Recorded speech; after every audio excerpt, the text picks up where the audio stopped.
ട്രസ്റ്റിന്റെ ക്ഷണം അനുസരിച്ച് ഈ വേദി എത്തിച്ചേർന്നിട്ടുള്ള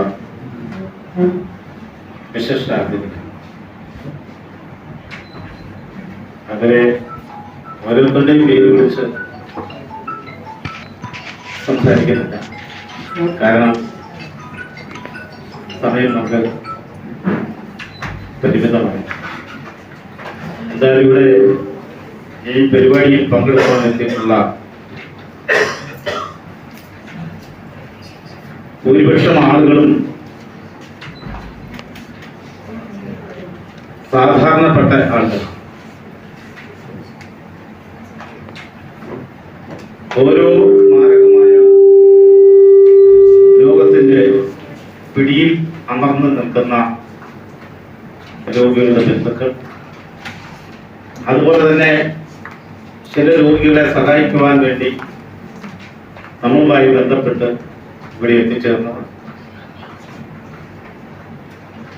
ബോധിധർമ്മ ചാരിറ്റബിൾ ട്രസ്റ്റിനെ സംബന്ധിച്ച് ഇത് വലിയൊരു സാമ്പത്തിക ഭദ്രതയുള്ള പ്രസ്ഥാനമൊന്നുമല്ല. മറിച്ച് സമ്പത്ത് ഹരിച്ച് കുടിച്ച് ഒക്കെ തയ്യാറാക്കി കൊണ്ടുവന്ന് പാവപ്പെട്ട ആളുകൾക്ക് ഭക്ഷണമായിട്ടും മരുന്നായിട്ടും അതുപോലെ തന്നെ വിവാഹ സംബന്ധമായ കാര്യങ്ങളിലുമൊക്കെ തന്നെ കൊണ്ട് ചെയ്യാവുന്ന തരത്തിൽ ചെറിയ ഹെൽപ്പുകൾ ചെയ്തു പോരുന്ന ഒരു സ്ഥാപനമാണ് ബോധിധർമ്മ. വലിയ ഒഴുക്കിനെതിരെയുള്ള നെട്ടോട്ടമാണ് ട്രസ്റ്റിനെ സംബന്ധിച്ച്. കാര്യം 30-ലേറെ വർഷക്കാലമായി ട്രസ്റ്റിന്റെ പ്രവർത്തനം തുടങ്ങിയെങ്കിലും അത് പ്രസവിച്ച് 2013 മുതൽ ഇതിന്റെ പ്രവർത്തനം സജീവമായപ്പോൾ ഒരുപാട് ത്യാഗങ്ങൾ അനുഭവിക്കേണ്ടി വരുന്നു. ജനങ്ങൾക്ക് ഇത്തരം സേവനം ആവശ്യമാണെന്ന് കണ്ടുകൊണ്ട് ട്രസ്റ്റിനെ സഹായിക്കുന്ന, വളരെ ഹൃദയം നിറഞ്ഞ സ്നേഹവുമായി നിൽക്കുന്ന ഒരുപാട് സമ്പന്നരും അല്ലാത്ത ആളുകളും നമ്മളുടെ മുന്നിലുണ്ട്. അവരുടെ സഹായം കൊണ്ടാണ് നമ്മൾ ഇത്രത്തോളം എത്തിയത്. നമുക്ക് അനാഥാലയം നിർമ്മിച്ചുകൊണ്ടിരിക്കുന്ന അതിന് സ്ഥലം വാങ്ങിത്തന്ന ഒരാളാണ്. അതുപോലെ തന്നെ രോഗികളെ സഹായിക്കുന്നതിന് വേണ്ടി, അതുപോലെ തന്നെ ഭക്ഷണം എത്തിച്ചു തരുന്നതിന് വേണ്ടിയൊക്കെ ഒരുപാട് സമ്പത്ത് തന്നെ ഉൽപ്പന്നങ്ങളും സമ്പത്തും ഒക്കെ തന്ന് സഹായിക്കുന്ന നിരവധി മനുഷ്യ സ്ത്രീകളും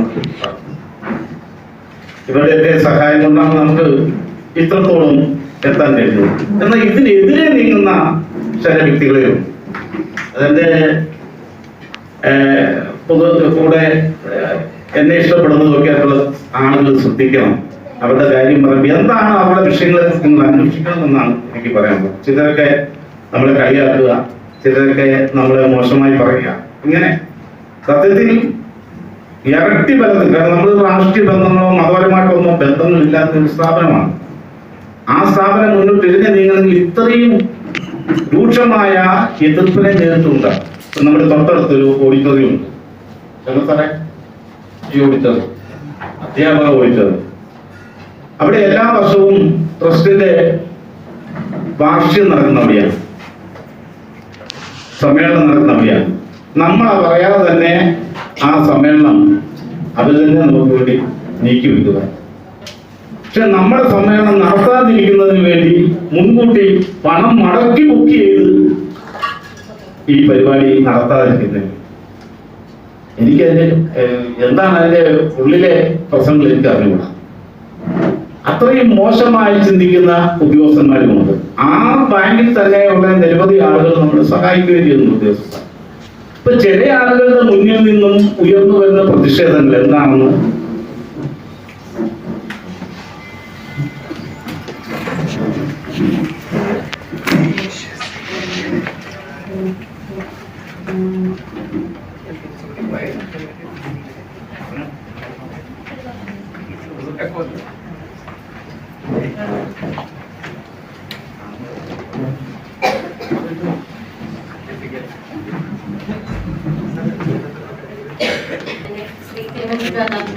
श्री വേദിയിലേക്ക് വന്നിട്ടുണ്ട്. അദ്ദേഹത്തെ ആഗ്രഹമായി ഞാൻ സ്വാഗതം ചെയ്യുന്നു.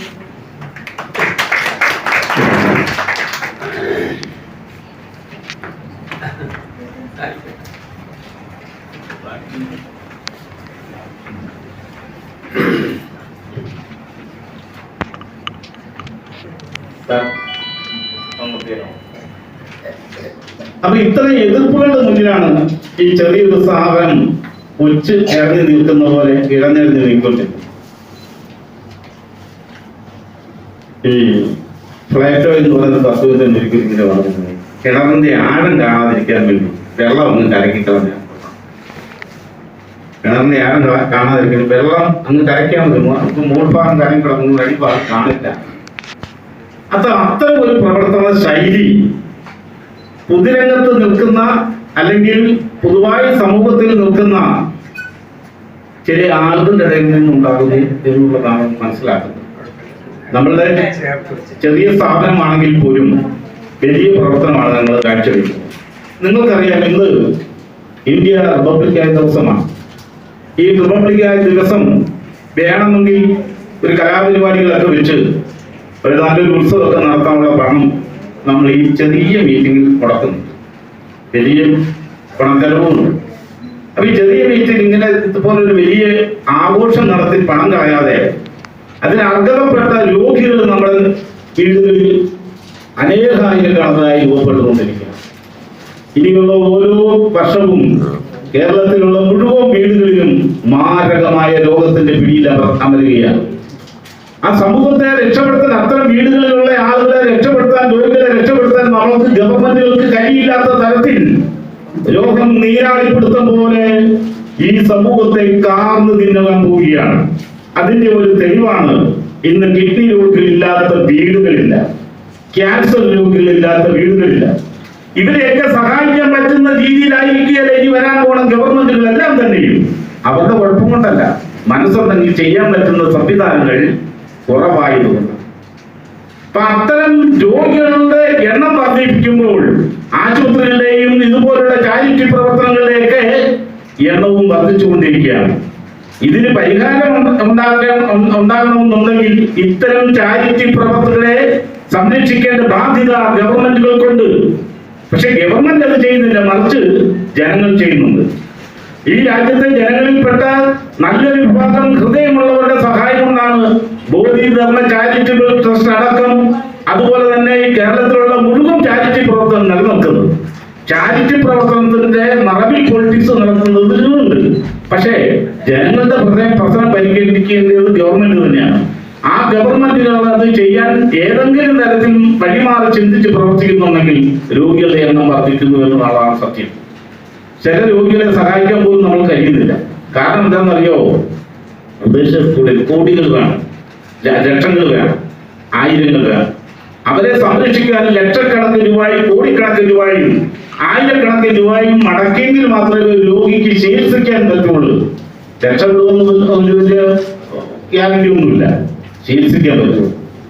മൊബൈൽ ഫോണിൽ തുറന്നു കഴിഞ്ഞാൽ നമുക്കറിയാം, സോഷ്യൽ മീഡിയ കാണുമ്പോഴും ഇന്നലെ രോഗിയുടെ ചികിത്സയ്ക്ക് വേണ്ടി ഇത്ര ലക്ഷം വേണം, ഇത്ര കോടികൾ വേണം, അത് ഉണ്ടായേ പറ്റൂ. ആർക്ക് സഹായിക്കാൻ പറ്റും? സന്നദ്ധ സംഘടനകൾ അതിനുവേണ്ടി മുന്നോട്ടിറങ്ങും. കാര്യങ്ങൾ നടക്കാതെ വരികയും ചെയ്യും. എന്തായാലും ഒരു കാര്യം ഞാൻ പറയുകയാണ്, നമുക്കൊരാളൊരു 80 സെന്റ് സ്ഥലം വാങ്ങി തന്നു. ഈ 80 സെന്റ് സ്ഥലത്തിനകത്ത് ഒരു അഗതി മന്ദിരം വൃദ്ധരായി തെരുവിൽ കഴിയുന്നവരെ, തെരുവിലൂടെ ഇറങ്ങി നടക്കുന്ന പ്രായമുള്ളവരെ നോക്കാൻ വേണ്ടിയാണ് സത്യത്തിൽ നമ്മളത് ആ സ്ഥലത്ത് അതിനു വേണ്ടിയുള്ള പണി ആരംഭിച്ചത്.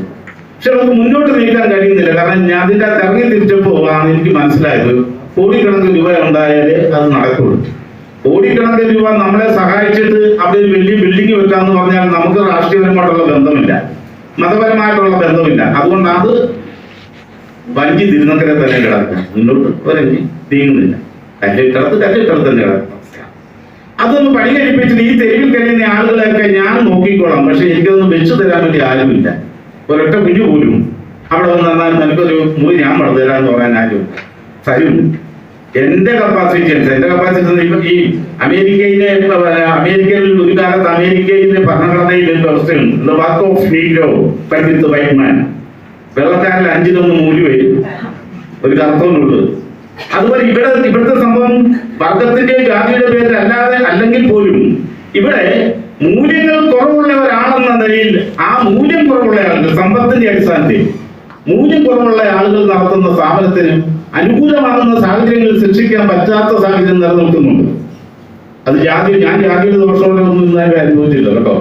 അത് ഞാൻ പറയാം, ഈ ട്രസ്റ്റ് തുടങ്ങിയതിനു ശേഷം ഇതിനെ സഹായിക്കുന്നുള്ളൂ. എല്ലാ വിഭാഗത്തിൽപ്പെട്ട ആളുകൾ ഇവിടെയുണ്ട്. ബ്രാഹ്മണരുണ്ട്, അതുപോലെ തന്നെ നായരുണ്ട്, ഈഴവരുണ്ട്. നമ്മുടെ ഇന്ത്യയിലെ സാമൂഹ്യ ശാസ്ത്രപരമായിട്ട് ജീവിച്ചു പോകുന്ന എല്ലാ മനുഷ്യജീവികളുടെയും പിൻബലവും സഹായത്തോടും കൂടി തോളോട് തോളിൽ വെച്ച് നിൽക്കാൻ കഴിയുന്നതുകൊണ്ട് തന്നെയാണ് ഈ പ്രസ്ഥാനം. പക്ഷെ ഇവരിലെല്ലാം ഇടയിലൂടെ വളർന്നു വരുന്ന ചില ഉപരിവിപ്ലവകാരികളും ഉണ്ട്. അവരാണ് സത്യത്തിൽ ഇത്തരം പ്രസ്ഥാനങ്ങൾ വരാൻ തടസ്സമുണ്ട്. എനിക്ക് ആ ബിൽഡിംഗ് പണിത് തീരുകയാണെങ്കിൽ ഈ കോട്ടയത്തുള്ള തെരുവ് കഴിഞ്ഞ ഒട്ടുമുക്കാലും പാവപ്പെട്ട ആളുകളെ ഞാൻ നോക്കുകയാണ്. അവർക്ക് അവർ മരിക്കുന്നവരെ അവർ ശ്മശാനം വരെയുണ്ട് അവിടെ, അത്ര സ്ഥലമുണ്ട്. പക്ഷെ ഞാൻ രാഷ്ട്രീയത്തിലോ മതപരമായിട്ട് ബന്ധമില്ലല്ലോ. അതുകൊണ്ട് വ്യക്തിപരമായിട്ട് ആരെങ്കിലും സഹായിച്ചത് തരുന്നത് കൊണ്ടാണ് ഇപ്പോൾ അതൊക്കെ ഇത്രയൊക്കെ ആക്കി വെച്ചിരിക്കുന്നത്. അതിൽ തന്നെ നമ്മൾ 3 സെന്റ് സ്ഥലം തിരുനാട് പഞ്ചായത്തിന് കൊടുത്തത്, തിരുനാട് ബ്ലോക്ക് പഞ്ചായത്തിന് കൊടുത്തത് വാട്ടർ ടാങ്ക് പണി. അതൊരു വാട്ടർ ടാങ്ക് കഴിഞ്ഞ വർഷം ഞാൻ പറഞ്ഞു, ആ വാട്ടർ ടാങ്കിന്റെ പണി തീർന്ന് ഉദ്ഘാടനം കഴിഞ്ഞു തോന്നുന്നു. നമുക്കിതുവരെ മുറി പണിയാൻ കഴിഞ്ഞിട്ടില്ല. അതുകൊണ്ട് ഇന്നിവിടെ വന്നിരിക്കുന്ന ആരും വലിയ സമ്പത്തുള്ളവരൊന്നുമല്ല. ഇവിടെ വന്നിരിക്കുന്ന കേൾക്കുന്ന ആളുകൾ എല്ലാവരും രോഗികളുടെ കൂടെ ഉള്ളവരാണ്. ലോകത്തിൽ നിന്നും ഒരു ചെറിയ സഹായം കിട്ടിയാൽ ആ സഹായം എടുക്കും. നിങ്ങൾ ചിന്തിക്കണം, നമ്മുടെ സമൂഹത്തിൽ ഇത്തരം പ്രസ്ഥാനങ്ങൾ കൂടുതൽ വളരണം. അത്തരം പ്രസ്ഥാനങ്ങൾ കൂടുതൽ വളർത്തുന്നതിന് വേണ്ടി അധികാര വർഗങ്ങളും പുരോഗമനമായി ചിന്തിക്കുന്നവരും എല്ലാം ഒറ്റക്കെട്ടായി നിന്നുകൊണ്ട് തന്നെ നമുക്ക് ഈ രോഗം നിർണ്ണയിക്കാൻ, മനുഷ്യന്റെ പ്രതികരിക്കുവാൻ പറ്റുന്ന ആരോഗ്യത്തെ ഉണ്ടാക്കിയെടുക്കുവാൻ അനുസരിച്ച് രോഗപരമായിട്ടുള്ള സന്ദർഭങ്ങളിൽ പ്രതിരോധ ശക്തി വർദ്ധിപ്പിക്കുന്നതിന് ആവശ്യമായ സാമൂഹിക സാഹചര്യങ്ങൾ, അത് പോഷകാഹാര ശരി സാമൂഹ്യപരമായിട്ടുള്ള പ്രശ്നങ്ങളെ ഇത്തരം വർദ്ധിപ്പിച്ചെടുക്കുന്നതിന് ആവശ്യമായ എല്ലാവിധ പ്രവർത്തനവും നടത്തുന്നതിനുള്ള കൂട്ടായ ശ്രമം ഉണ്ടാകുമെന്ന് മാത്രം പറഞ്ഞുകൊണ്ട് ബാക്കി ഈ ഉദ്ഘാടനത്തിന് ശേഷം പറയാം. രോഗികളൊക്കെ ഒത്തിരി അവർക്ക് ആശുപത്രിയിൽ മറ്റു കാര്യങ്ങളൊക്കെ ഉണ്ടല്ല. എന്നെ മനസ്സിലാക്കിയ ഈ ഒരു അവസരം കൂടെ ഞാൻ ഉണ്ടാക്കും. അതല്ലെങ്കിൽ ഞാൻ എന്നെ കുറിച്ച് ഒരു പുസ്തകം തന്നെ തയ്യാറാക്കുന്നുണ്ട് ഒരാള്. അദ്ദേഹം തിരുവനന്തപുരത്തുള്ള കക്ഷിയാണ്. ആ പുസ്തകത്തിന്റെ അകത്ത് ഈ വിവരങ്ങളൊക്കെ എന്നെ വേദനിപ്പിക്കുന്ന കഥകൾ ഒത്തിരി ഉണ്ട്. ഞാൻ സത്യത്തിൽ ഒരുപാട് സാമൂഹ്യപരമായിട്ടൊക്കെ ഉള്ള നേട്ടങ്ങൾ കൈവരിച്ചിട്ടുണ്ടെന്നുള്ള വിശ്വാസം എനിക്ക് 100%. വ്യക്തിപരമായിട്ടുള്ള പരാജയങ്ങളുണ്ട്. വ്യക്തിപരമായിട്ടുള്ള പരാജയം എനിക്ക് സ്വന്തമായിട്ട് വീടില്ല. അങ്ങനെ സ്വന്തമായിട്ടുള്ള ഒരുപാട് കാര്യങ്ങളൊന്നും ഇല്ലാത്തവൻ തന്നെയാണ് ഞാൻ, ധരിപ്പിച്ചിട്ട് തന്നെയാണ്. പക്ഷെ എന്റെ ആ ചങ്കൂറ്റമാണ് പിടിച്ചു നിർത്തുന്നത്. ആ ചങ്കൂറ്റം എന്റെ സമൂഹത്തിന്, ഈ രാജ്യത്തെ ഒന്നുമില്ലാത്ത ജീവിക്കുന്ന ഏകവർഗം, അത് ജാതിയോ മതമൊന്നും വെച്ചോണ്ടല്ല, എല്ലായിടത്തും ഇടകലർന്ന് ജീവിക്കുന്ന ഏകവർഗങ്ങളായിട്ടുള്ള ഒന്നുമില്ലാത്ത എല്ലാവരുടെ ഒപ്പം അവരുടെ എല്ലാ ദുഃഖത്തിലും പങ്കാളിയാവാൻ എനിക്ക് കഴിയുന്നുണ്ട്. നാളെയും കഴിയും. പക്ഷെ എന്നെ ആർക്കും കാണാൻ കഴിയില്ല. നമ്മൾ നടന്നു പോകുമ്പോൾ നമ്മുടെ കാലിന്റെ അടിയിൽ ഒരുപാട് ജീവികൾ മരിച്ചു പോകുന്നുണ്ട്. നമ്മുടെ ചവിട്ടയിൽ നമുക്ക് കാണാൻ പറ്റുന്നുണ്ടോ? അതുപോലെ ആന നടന്നു പോകുന്ന ആനയുടെ കീഴിൽ ചതൻ ചരിഞ്ഞു പോകുന്ന ജീവിയെ പോലെ ആരും അറിയാതെ ചതഞ്ഞിരിക്കുന്ന ഒരാളെ ഞാൻ. കാരണം എന്റെ മുന്നിൽ ഉയർന്നു വലിയ രാഷ്ട്രീയ ബന്ധങ്ങളെ, മതബന്ധങ്ങളെ, ഒരുപാട് സാമൂഹിക ബന്ധങ്ങളെ. അതുകൊണ്ട് തന്നെ എന്നെ പോലുള്ള ചെറിയ മനുഷ്യനെ കാണാൻ ആർക്കും കഴിയില്ല. അത് കഴിയാൻ പറ്റുന്ന ഹൃദയമുള്ള ആളുകൾ സമൂഹത്തിലുണ്ട്. അവർ മുന്നോട്ട് വരികയാണെങ്കിൽ നമുക്ക് ഒരു വലിയ സമൂഹത്തെ സൃഷ്ടിച്ചെടുക്കാം. ഇല്ലായ്മപ്പെട്ട മുഴുവൻ ആളുകളെയും സംരക്ഷിക്കാൻ കഴിയുന്ന, വരാൻ പോണ ആപത്ത് സമയത്തെ സംരക്ഷിക്കാൻ കഴിയുന്ന സാമൂഹിക സാഹചര്യം സൃഷ്ടിക്കുവാൻ നമുക്ക് കഴിയും. അതിന് നിങ്ങൾ എല്ലാവരും ബോധിധർമ്മ ചാരിറ്റബിൾ ട്രസ്റ്റിന്റെ ആശയത്തെ പിന്തുണയ്ക്കുകയും സഹായിക്കുകയും ചെയ്തെന്ന് പറഞ്ഞുകൊണ്ട് നിർത്തുന്നു. നിങ്ങൾക്ക് എൻ്റെ അഭിവാദനങ്ങൾ.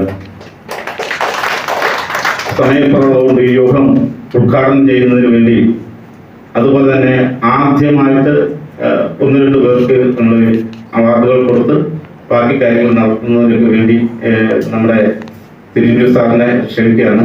ശങ്കർ സാറിന്റെ അദ്ദേഹത്തിന് ഒരുപാട് തിരക്കുണ്ട്. അപ്പം ഞാൻ സംസാരിച്ചതിന് ഒരുപാട് നേരം കളഞ്ഞു. അതുകൊണ്ട് ദേഷ്യം അവർക്കുമുണ്ട്. ഏതായാലും ഇതിന്റെ ഉദ്ഘാടനത്തിനായി തിരുവനന്തപുരം സാറെ ക്ഷണിക്കുന്നു. നന്ദി, നമസ്കാരം.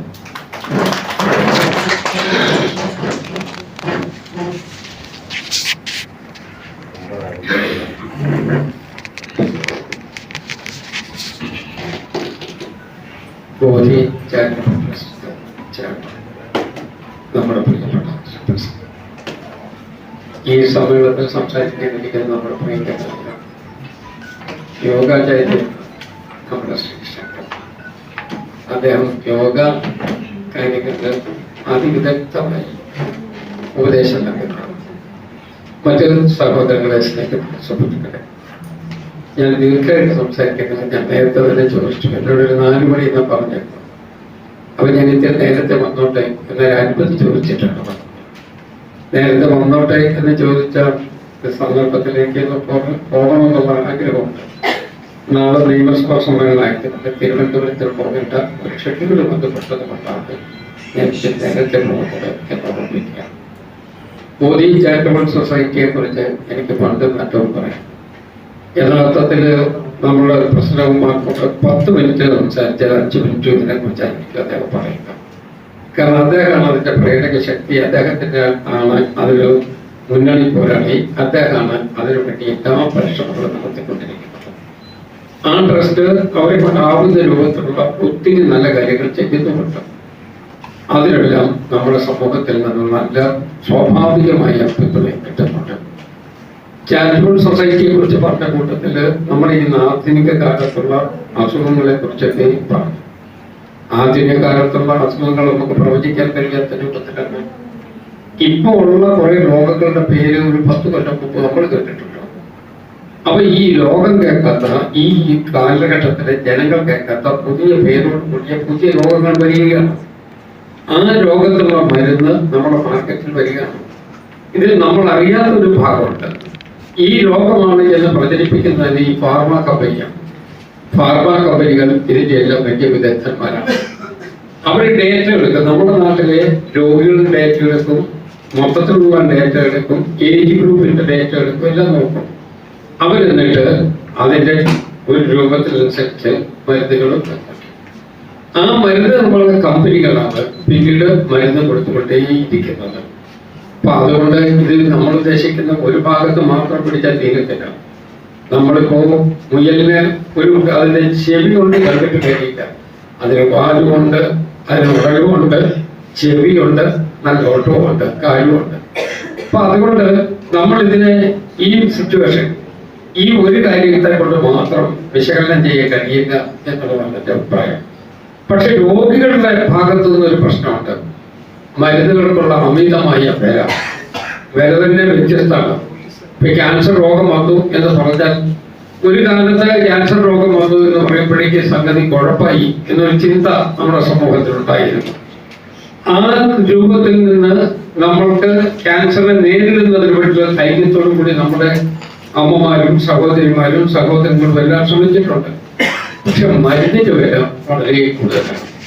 മരുന്നിന്റെ വില കൂടുതലാണെന്ന് മാത്രമല്ല, ഒരേ കമ്പനി ഇവിടെ കൊടുക്കുന്ന മരുന്നിനും ഇവിടെ തമിഴ്നാട്ടിൽ കൊടുക്കുന്ന മരുന്നിനും കർണാടകത്തിൽ കൊടുക്കുന്ന മരുന്നിനും വ്യത്യസ്തമായ വിലയാണ്. ഇവിടെ ഒരു വിലയാണെന്നൊരിക്കൽ കർണാടകത്തിൽ വേറൊരു വിലയാണ്, തമിഴ്നാട്ടിൽ വേറൊരു വിലയാണ്. അപ്പോ ഇതിനൊക്കെ ഒരു നിയന്ത്രണത്തിന്റെ ആവശ്യമുണ്ട് എന്നൊരു തോന്നൽ സമൂഹത്തിൽ പൊതുവെ ഉണ്ടാകുന്നു എന്നുള്ള യാഥാർത്ഥ്യം നിൽക്കുകയാണ്. ഞാൻ പറഞ്ഞു വരാൻ ആഗ്രഹിച്ചതൊന്നുമല്ല. നമ്മുടെ സമൂഹത്തിൽ നമ്മൾ അറിയപ്പെടുന്നവരും അല്ലാത്തവരുമായി ഒത്തിരി ആളുകളുണ്ട്. അവരുടെ ആവശ്യങ്ങളും വ്യക്തിഗതമാണ്, അവരുടെ ആവശ്യങ്ങളും പലതരത്തിലുള്ളതാണ്. അവരെ സഹായിക്കുന്നതിന് വേണ്ടി നമുക്ക് എന്ത് നടപടിയെടുക്കാൻ കഴിയുമെന്നുള്ളതാണ് പ്രധാനപ്പെട്ട ഭാഗം. അതിന് കഴിയണമെന്നൊരിക്കൽ സഹായമെന്ന് എഴുതി നമ്മൾ കാണിച്ചിട്ട് കഴിയില്ല. സന്ദർഭത്തിൽ ആ സഹായം കൊടുക്കുന്നതിന് വേണ്ടി കഴിഞ്ഞു എന്നൊരിക്കൽ മാത്രമേ യഥാർത്ഥത്തിൽ ഒരു ചാരിറ്റി പ്രവർത്തനമായിട്ട് അത് നയിക്കൂ. അതിനുള്ള പരിശ്രമം ഉണ്ടാകട്ടെ. ശ്രീ കൃഷ്ണകുമാറിന്റെ നേതൃത്വത്തിൽ ബോധി ചാരിറ്റബിൾ ട്രസ്റ്റ് അതിൽ നടത്തിക്കൊണ്ടിരിക്കുന്ന എല്ലാ പ്രവർത്തനത്തെയും ഞാൻ ശ്ലാഘിക്കുകയാണ്. ഞാൻ സന്തോഷത്തോടു കൂടി ഉൾക്കൊള്ളുകയാണ്. നല്ല പ്രവർത്തനങ്ങൾ മുന്നോട്ട് കൊണ്ടുപോകാൻ ഇടയാവട്ടെ എന്ന് ഞാൻ പ്രാർത്ഥിക്കുകയാണ്. എനിക്ക് ചിലപ്പോൾ അത്ഭുതം തോന്നിയിട്ടുണ്ട്. ശ്രീ പ്രസന്നകുമാറിനെ പോലെ ഒരാൾ എങ്ങനെ ഇത് മുഴുവൻ ഇത്രയും വലിയ ഭാരിച്ച സാമ്പത്തിക ബാധ്യതയുള്ള കാര്യങ്ങൾ കൊണ്ടുപോകുന്നു എന്നൊരു തോന്നൽ എനിക്ക് തന്നെ ഉണ്ടായിട്ടുണ്ട്. ഇപ്പോൾ ഒരു കെട്ടിടം വെക്കുന്നതിനെ കുറിച്ച് സ്ഥലവും കിട്ടി എന്നാണ് പറഞ്ഞത്. കെട്ടിടം വെക്കുന്നതിനെ കുറിച്ചും ആലോചിച്ചുകൊണ്ടേയിരിക്കുകയാണ്. ഏതായാലും നന്മയ്ക്ക് വേണ്ടി നമുക്ക് എല്ലാവർക്കും കൂടി ഒരുമിച്ച് നിൽക്കാം. ഈ നടക്കുന്ന നന്മയുടെ മുഖം നമുക്ക് എല്ലാവർക്കും ഒരുമിച്ച് ഉൾക്കൊള്ളാൻ കഴിയണം. ഞാൻ ഒരിക്കൽ കൂടി എൻ്റെ എല്ലാ വിധത്തിലുള്ള ഭാവുകങ്ങളും അറിയിച്ചുകൊണ്ട് നിങ്ങൾക്ക് എല്ലാവർക്കും എല്ലാ ആശംസകളും നേർന്നുകൊണ്ട് ശ്രീ ബോഹയുടെ പ്രസന്നന് ഈ രംഗത്ത് നല്ല വിജയം ഉണ്ടാവട്ടെ എന്നൊരിക്കൽ കൂടി ഓർമ്മിപ്പിച്ചുകൊണ്ട് ഇത് ഉദ്ഘാടനം ചെയ്തായി അറിയിക്കുന്നു. നമസ്കാരം.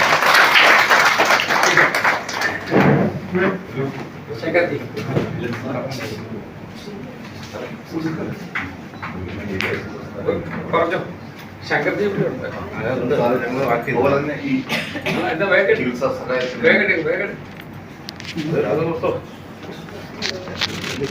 ഷുഗറിന് പറ്റുന്ന ഒരു മരുന്നാണ്.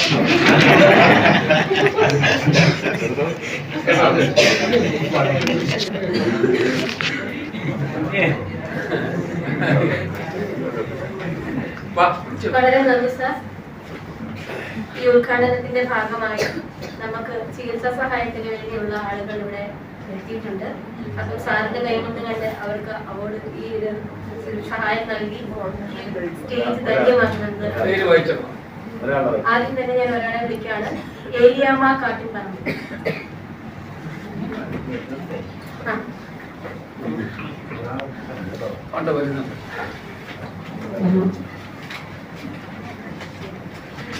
അമ്മയുടെ പേര് ഇവിടെ പറഞ്ഞേ. ഏതാ കൊടുക്കുന്നത്? എവിടെയാ ചികിത്സ?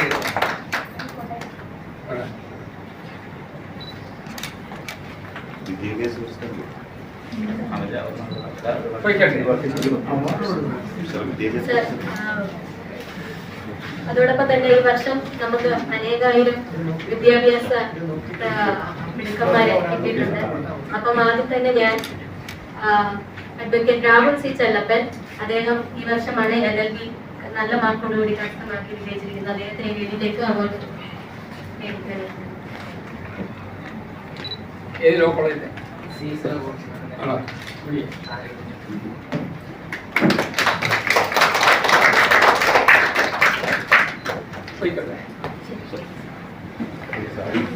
ശങ്കർ